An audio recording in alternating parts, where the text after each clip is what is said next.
Lo importante para poder analizar cualquier tema geopolítico es tomar en consideración que los estados son seres vivos y que ante todo, como seres vivos, que necesitan materias primas, que necesitan rutas de acceso, siempre van a estar tomando en consideración la geografía y los recursos. Y el interés nacional se antepone para obtener los recursos que un Estado pueda estar necesitando. Entonces, pensar que en un mundo que está en transición, es un mundo post-europeo, es un mundo post-occidental, que los temas que se encuentran en el tablero del ajedrez mundial vienen dados por ideología, es un absurdo.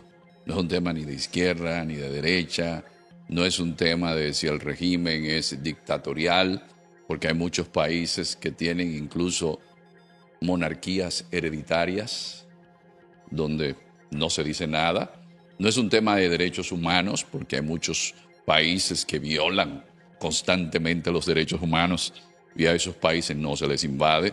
No es que el país sea un lugar para el tránsito de drogas, como podría ser el caso de Haití. Es decir, todo lo que se mueve en el entramado de las relaciones internacionales, que son hipócritas por naturaleza, porque es el interés del Estado y no del mundo en sentido general, hay que verlo desde una perspectiva geopolítica. Venezuela, vista desde Estados Unidos, que desde la génesis de su surgimiento como imperio en el siglo XIX ya tenía una doctrina Monroe, no puede, desde la perspectiva geopolítica, el país que aplicó el corolario Roosevelt a la doctrina Monroe y se quedó con Panamá para hacer el canal, hizo el canal en Panamá, aunque luego vinieron los arreglos con los acuerdos Torrijos-Carter, pero Panamá pertenecía a la Gran Colombia. Estados Unidos, que con la explosión del Maine en La Habana fue lo que provocó que se llevara a cabo la guerra hispanoamericana, donde Estados Unidos se instala en Guantánamo, pero aplica la enmienda Platt. Es decir, que todo lo que fuese a hacerse con cara al extranjero necesitaba aprobación de Washington, pero es que Cuba, ¿dónde está ubicado? Y Cuba pertenecía a un imperio en decadencia, que era el Imperio Español, pero del otro lado estaba Filipinas, que es el Pacífico, más de 7.400 islas. Entonces está Puerto Rico. Yo siempre digo, señores, Benito Pérez Galdós representó a Puerto Rico en el Congreso de los Diputados aquí en España. Y Puerto Rico es como estar en las Canarias, como estar en Tenerife o en La Gomera o en Santa Cruz de las Palmas. Pero Puerto Rico cayó en lo que es el corolario Roosevelt a la doctrina Monroe. Lo mismo pasó con Nicaragua, lo mismo pasó con República Dominicana y Haití, invasión en el 15, invasión en el 16, pero no es que Estados Unidos sea un país que tiene una visión que va a ser idealista. No, es la visión del interés de los Estados Unidos. Y si Venezuela, que está en el Caribe, aunque es un país inmenso, tiene las mayores reservas de petróleo del planeta. Venezuela tiene oro. Venezuela tiene de todo. Vamos a dejar, desde la perspectiva de ese Estados Unidos que se expandió a costa de México más de un 58%, vamos a dejar que en Venezuela, después de más de 25 años del chavismo, sean los chinos y sean los rusos los que determinen los recursos que están allí. Decía el gran geopolitólogo Rudolf Helen, al igual que también Friedrich Ratzel, hacían una acotación sobre la geopolítica, y es ver al Estado como un ser viviente. Trump está aplicando una doctrina contraria a lo que hacían los demócratas con Biden. No. Incluso aquí en Europa yo me sorprendo cuando hablan de que Trump está obligando a que la OTAN, los países tengan que elevar el porcentaje en el PIB de compra en armas. Pero eso no viene de Trump, eso viene de Obama. Porque los imperios no se inauguran cada 4 años.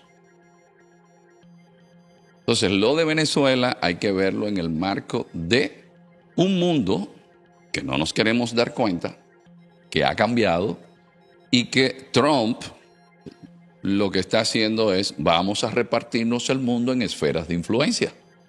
Porque el mundo en el que estamos hoy no es el mundo que nació después de la Segunda Guerra Mundial, donde Rusia, Estados Unidos se repartieron el planeta. No, es que ahora hay actores que no estaban en esa ecuación, como China, como India, que es el país más habitado del mundo y el país que más está creciendo, pero tenemos países como Indonesia, tenemos países como Vietnam, tenemos países como Brasil, pero esa gente no entra en la ecuación. Y es ese cambio de mundo, no solamente por la convergencia tecnológica, porque la tecnociencia era un monopolio del mundo occidental, pero ya no. Ya en Bangalore, ya en Shenzhen, en China, que es donde se fabrican los iPhones, hay convergencia tecnológica, pero algo muy grande. A principios del siglo XX, porque esto es geopolítica, esto no es un tema de idealismo, porque a todos nosotros nos encantaría que la Tierra fuese el paraíso terrenal, el Edén, pero están las pasiones humanas. A principios del siglo XX, Europa era el 22% de la población mundial. Es para que entendamos en qué mundo estamos. Hoy Europa es un 7%. Pero a principios del siglo XX, ¿cuál era la población del planeta? 3.000 millones de personas casi. ¿Cuánto es la población del planeta en la actualidad? 8.000 millones. ¿Cuánto será la población del planeta en el 2050? 9.000 millones. ¿Cuántos habitantes tiene África en la actualidad? 1.400 millones. Pero hay países en el África que cada 20 años duplican su población, y al 2050 en África habrá más de 2.000 millones de personas. Entonces es un mundo que los estados, como seres vivos, necesitan recursos, y nosotros no nos damos cuenta de que en ese mundo somos menos, el mundo transatlántico. Y me atrevo a decir lo que siempre he referido. Desde una perspectiva histórica universal, y por eso traje este libro sobre geohistoria, otra historia de la humanidad, de Christian Gratalup. Desde una perspectiva geohistórica, que no es simplemente en el bosque, donde los árboles que están frente a nosotros nos quitan la vista. ¿Cuándo es que Occidente deja de ser la zona más pobre del mundo? Porque todos los que estudiamos historia recordamos que el desarrollo de las civilizaciones fue en la Mesopotamia. Sabemos que el desarrollo fue a orillas del río Hoangho y el río Yangtze en China. Sabemos que fue al lado del río Indo, del río Ganges, y que la llegada de los europeos a América con Colón, aquel histórico día que cambió el mundo para siempre, que fue el 12 de octubre de 1492, es porque las especias que venían de Oriente no llegaban aquí a Europa.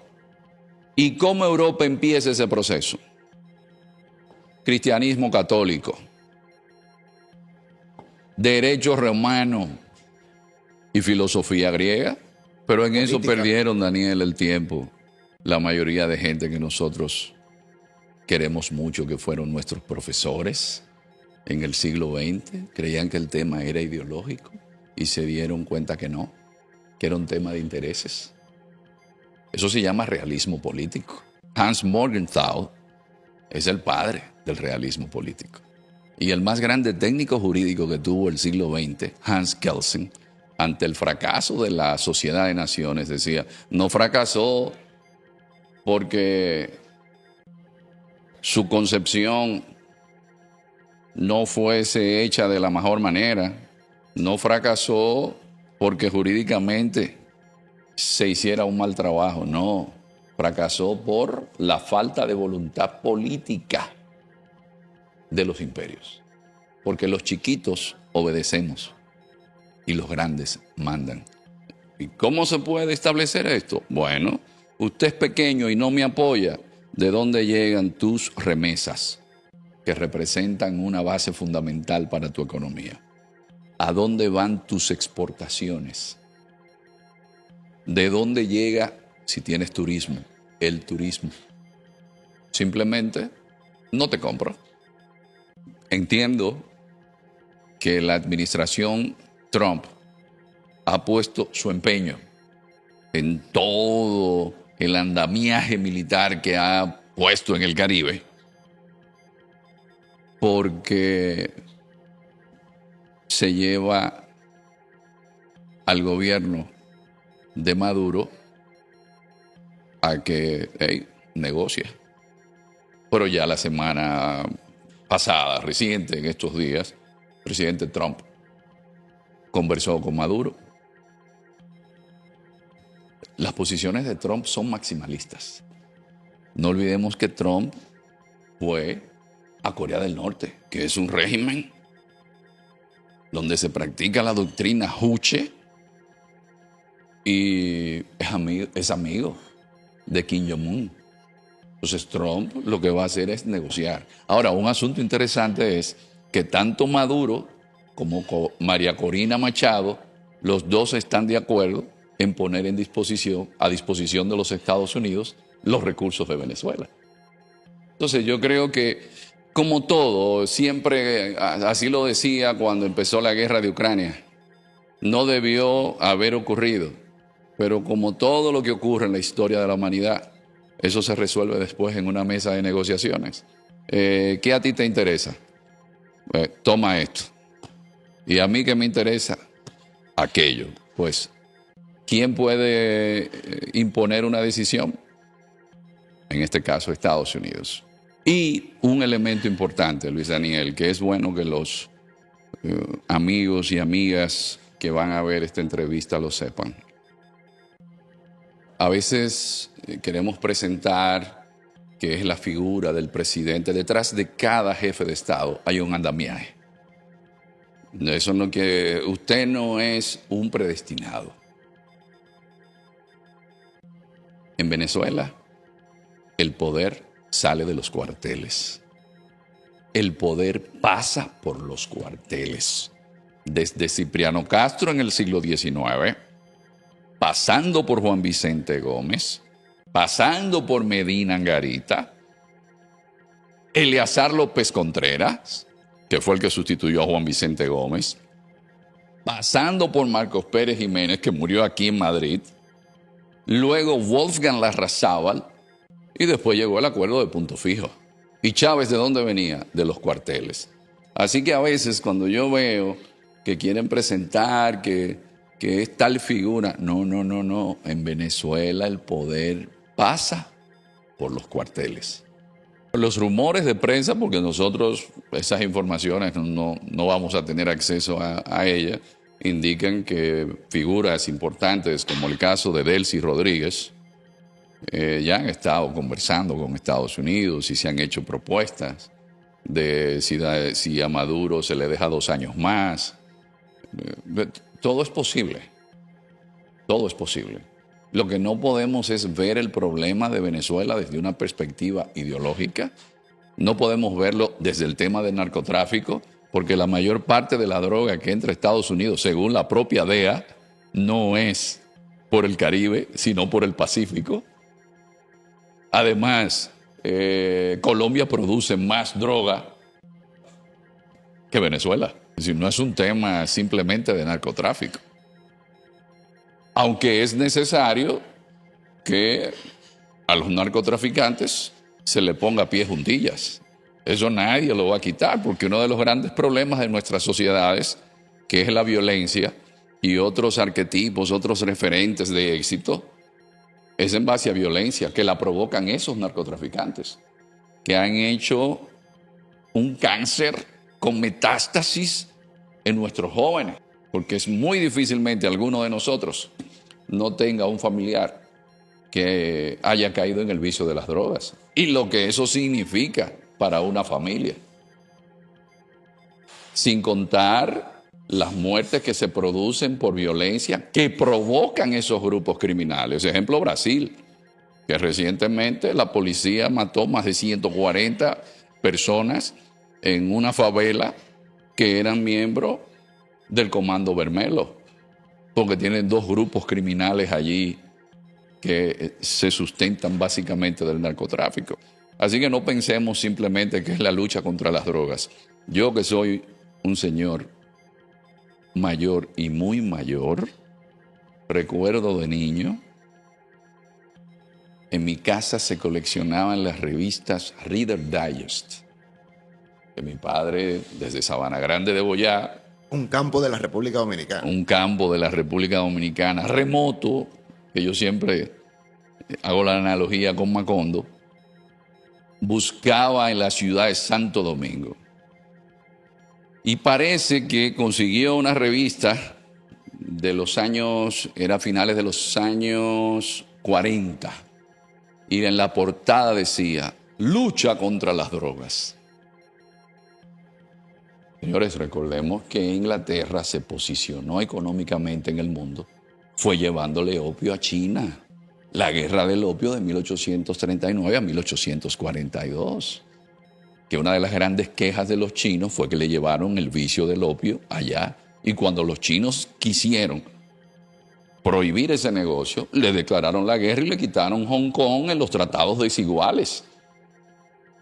Entonces, lo otro es que Alain LeBruce, que es el gran experto de la geopolítica de la droga del mundo, expresa que, por ejemplo, en los países que producen droga, quizás se lave un 30% de lo que generan, pero el 70% ¿dónde se queda? En la Asociación de Ahorros y Préstamos, de la Cooperativa de Ahorros y Préstamos de Chiapas, o de Guadalajara, o de algún lugar remoto en el Catatumbo, allá en Venezuela, o en el Chocó, en Colombia. No, se quedan ¿dónde? En la gran banca internacional. En la actualidad, porque el ejercicio mío es el del académico. El académico es como el odontólogo. No importa que usted se cepille bien los dientes y use hilo dental. Usted necesita hacerse una profilaxis, así sea una vez al año. El académico, en base a toda la información que puede analizar, dice qué es lo mejor para una sociedad. Entonces, en base a ese análisis, yo lo que hago es presentar los hechos. La economía mundial, por más de 400.000 millones de dólares, está engrasada con dinero que viene del narcotráfico, del tráfico de armas.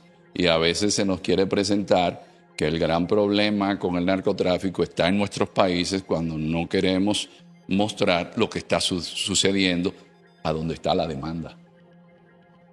Lo que pasa es que el problema de las drogas es una guerra que está perdida si no hay un consenso de todos los países que componen el orden internacional.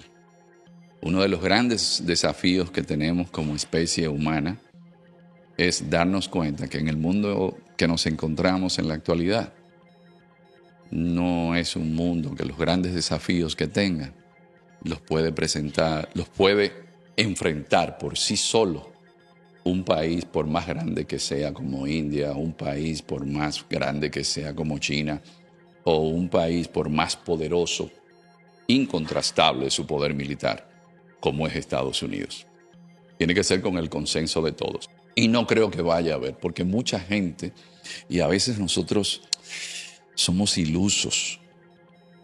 ¿Y quién ha dicho que el orden genera beneficio en algunos sectores económicos? No, el desorden. ¿Quién se beneficia de las ventas de armas? El vendedor. Los países ricos. Te puede estar seguro que ni Ruanda ni Burundi son exportadores de armas.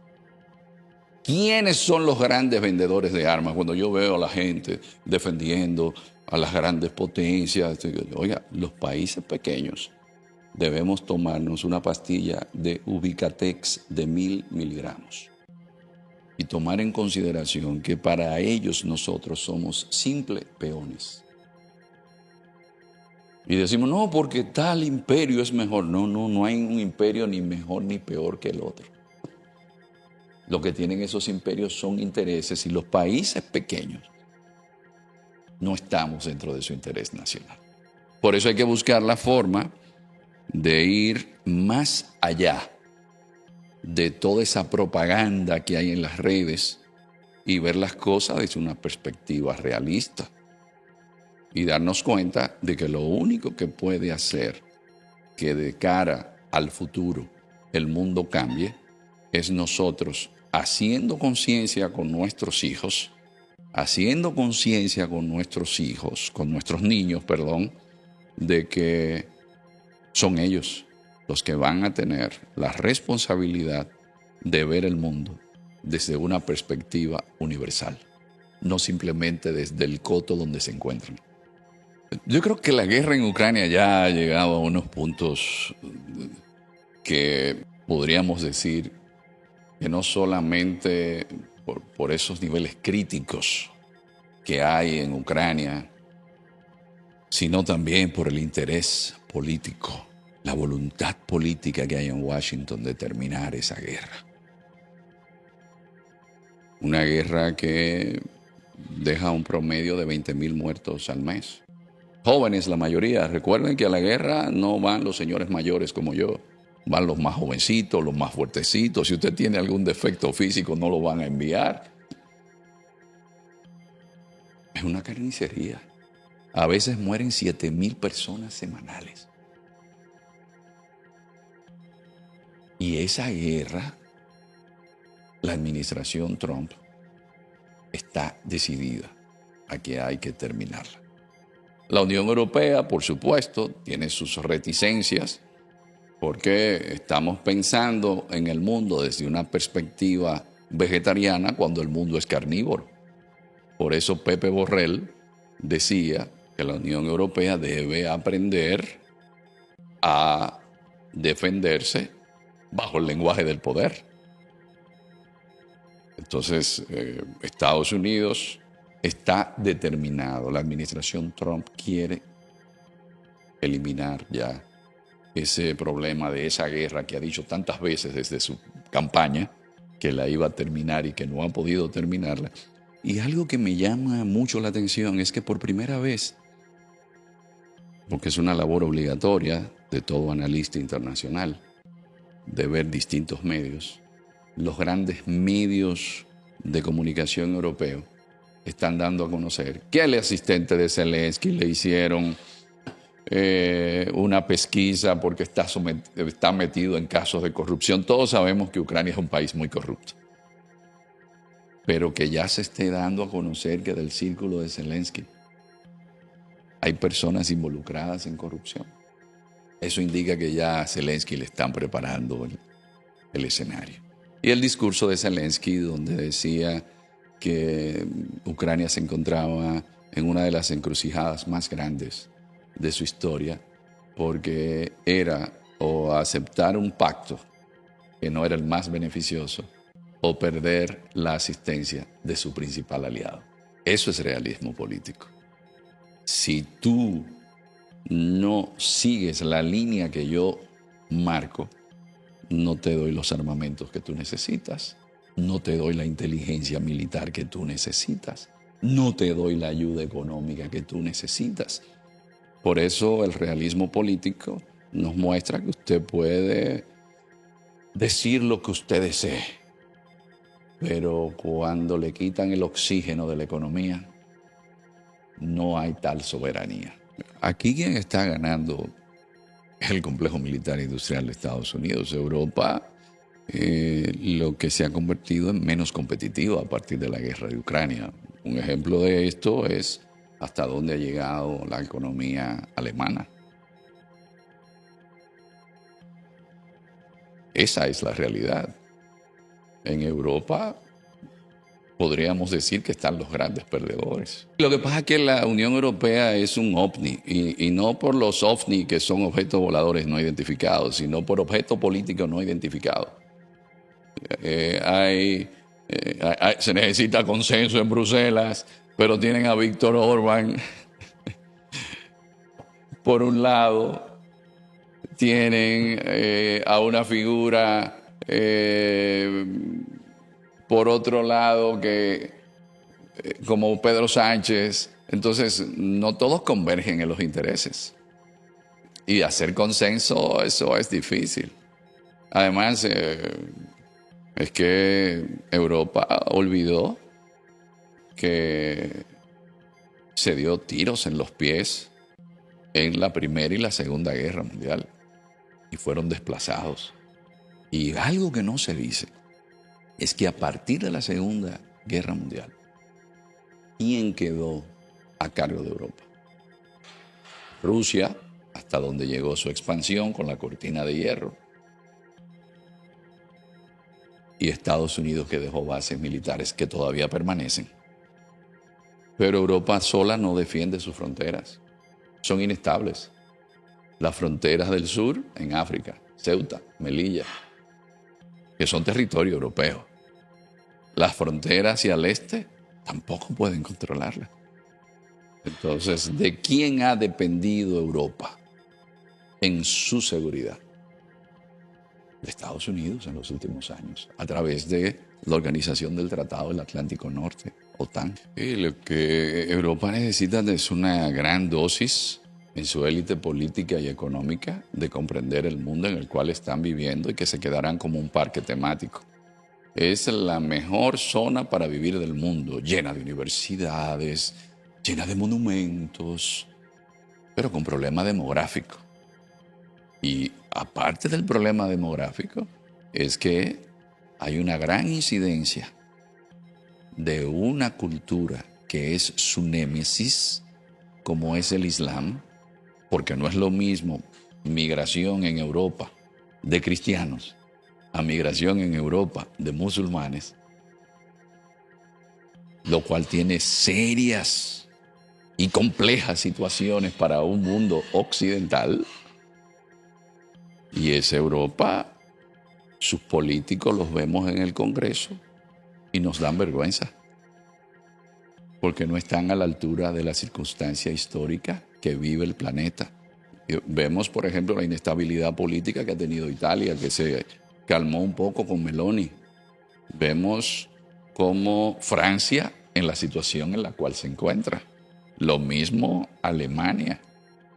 No decir aquí en España que hay un problema, y es que en Bruselas suelen decir de forma irónica que en Europa hay dos tipos de países: los que son pequeños y los que todavía no se han enterado que son pequeños. Porque yo estaba recientemente, hace apenas 2 meses, en China, y me dicen que debo ir a una provincia, pero la provincia tiene 185 millones de habitantes. Y las 2 ciudades que visité, Wuxi tiene 8 millones y pico de personas, y Nanjing o Nanking tiene 9 millones y medio. Y eso que no fuimos a Shanghai, que tiene 20, no fuimos a otras ciudades chinas que sobrepasan los 10 millones de personas, como podría ser Dalian. Entonces, lo mismo pasa con India.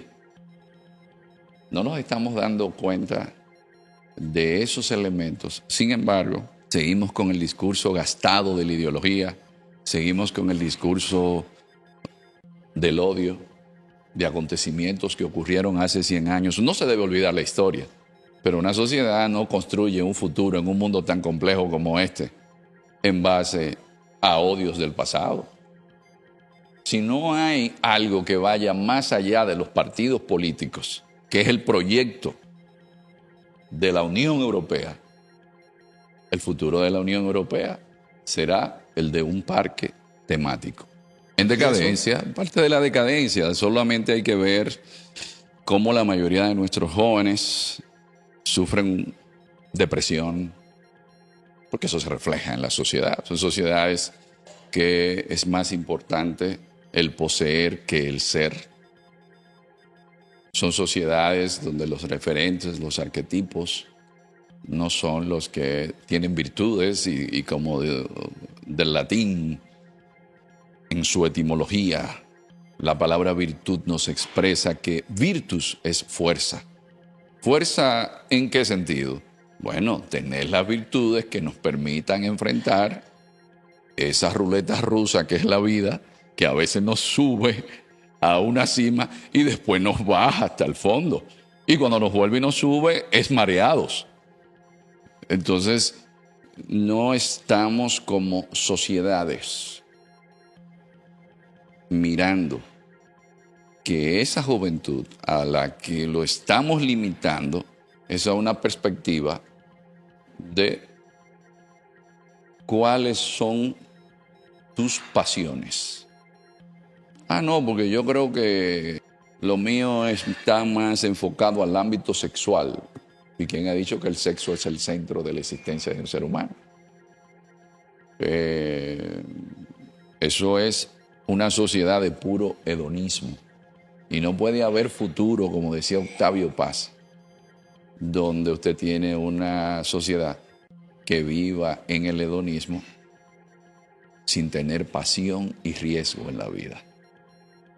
Y ese es el problema de Europa. A veces yo miro los jóvenes, así también en nuestros países, y digo, ¿y con esos muchachos es que se va a pagar la pensión?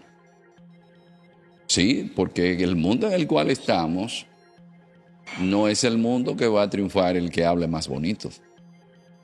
El que pueda ser, como dicen en República Dominicana, más allante y movimiento.